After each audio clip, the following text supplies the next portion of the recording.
सर्वाधिक उपयोग में आने वाली धातु है, जिसका शुद्ध अवस्था में कभी भी उपयोग नहीं किया जाता है, क्योंकि लोहा अत्यंत नरम होता है जो गर्म करने पर आसानी से खिस जाता है।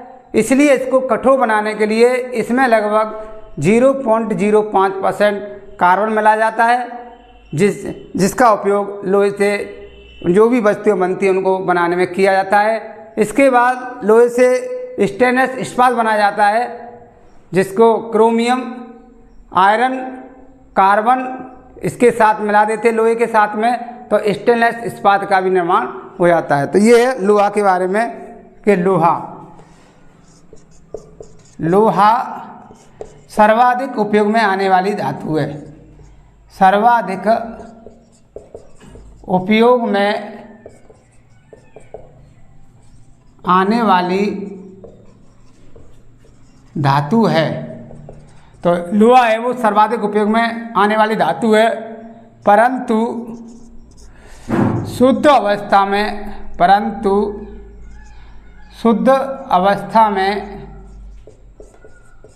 इसका उपयोग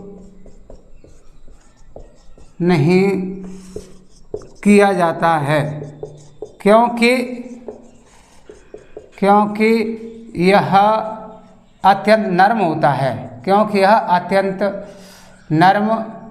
होता है और गर्म करने पर आसानी से खिस जाता है। गर्म करने पर आसानी से खिस जाता है। इसलिए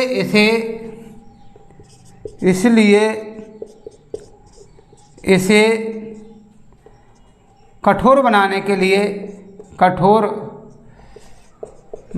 के लिए इसमें लगभग 0.05% कार्बन मिलाया जाता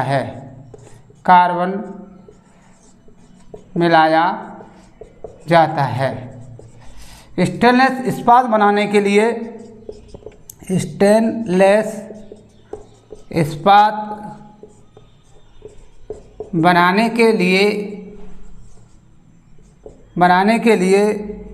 लोहे के साथ क्रोमियम,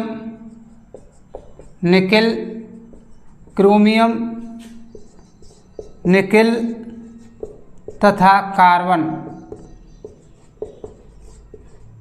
मिलाया जाता है।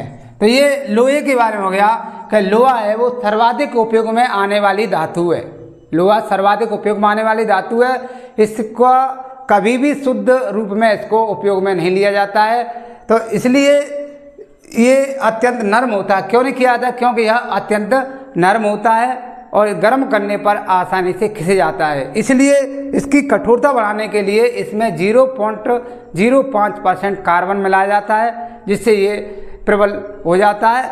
और लोहा के साथ में स्टेनलेस इस्पात भी बनाया जाता है। तो स्टेनलेस इस्पात बनाने के लिए लोहा, क्रोमियम, कार्बन और निकेल, ये चारों धातुओं से मिल करके और इस स्टेनलेस इस्पात जो एक मिश्र धातु होती है उसका निर्माण होता है। तो ये हो गया लोहा के बारे में। अगला आता है सोना गोल्ड को कहते हैं गोल्ड AU। तो सोने के मापक इकाई है, सोने की इकाई है। सोने को कैरेट में मापा जाता है। सोने की इकाई कैरेट होती है। तो यहाँ प्रश्न भी पूछ लेते हैं कि सोने को किस में मापा जाता है? तो कैरेट के रूप में सोने की इकाई कैरेट होती है। अतः शुद्ध सोना 24 कैरेट होता है। शुद्ध सोना 24 कैरेट होता है। शुद्ध सोना कितने कैरेट होता है? 24 कैरेट होता है। और शुद्ध सोने का उपयोग कभी भी आभूषण बनाने में नहीं किया जाता है। शुद्ध सोने का उपयोग, शुद्ध सोने का उपयोग आभूषण बनाने में, आभूषण बनाने में नहीं किया जाता, नहीं किया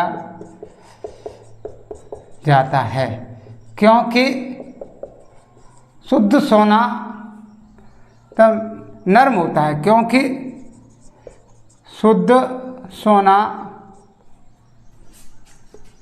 शुद्ध सोना नर्म यानी मुलायम होता है, मुलायम होता है,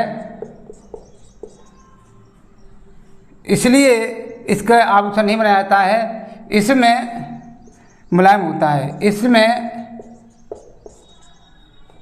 कार्बन, इसमें चांदी, इसमें चांदी या कॉपर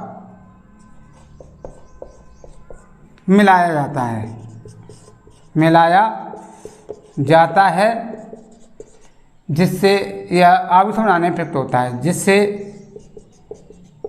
यह आभूषण बनाने में, आभूषण बनाने में प्रयुक्त होता है, प्रयुक्त होता है। तो भारत में जो सोना है वो 24 कैरेट होता है और भारत में इसका उपयोग है वो आभूषण बनाने में किया जाता है। तो इसमें 2% चांदी या तांबा मिलाया जाता है। भारत में आभूषण बनाने के लिए, आभूषण बनाने के लिए सोने में 2% कॉपर या चांदी, कॉपर या चांदी मिला दिया जाता है, मिलाया जाता है। तो ये भी पूछ लेते हैं कि सोने की इकाई क्या होती है। तो सोने की इकाई होती है कैरेट, और शुद्ध सोना कितने कैरेट होता है? 24 कैरेट होता है। और शुद्ध सोने का उपयोग कभी भी जो आभूषण बनाने में नहीं किया जाता है, क्योंकि शुद्ध सोना है वो अदर नरम होता है, मुलायम होता है, इसलिए आभूषण बनाने में प्रयुक्त नहीं होता है। इस प्राचीन भारतीय धातु क्रम में जो लोहा है वो दिल्ली के पास मेहरौली या कुतुब मीनार के निकट में ये स्थित है। वहाँ पे एक बहुत बड़ा लंबा खम्मा जो लोहे का बना हुआ है, जो 8 मीटर ऊंचा है और उसमें करीबन 6 टन उसमें वजन है, या 6000 किलो तक उस पर जंग नहीं लगा है। कुछ ऐसी तकनीकें उसमें विकसित की गई है जिससे उस पर आज तक जंग नहीं लगा है। तो ये आपका चैप्टर है धातु एवं अधातु, ये पूरा फिनिश हो गया, समाप्त हो गया। अमलगम क्या है? एक इसमें लास्ट में अमलगम की परिभाषा पूछ रहे थे कि पारे से बनी मिश्र धातु, पारे से बनी मिश्र धातु अमलगम कहलाती है। तो ये इसकी परिभाषा है कि पारे से बनी मिश्र धातु अमलगम कहलाती है। तो यहाँ ये 1 नंबर का प्रश्न भी पूछ लेते हैं, मान लो अमलगम क्या है?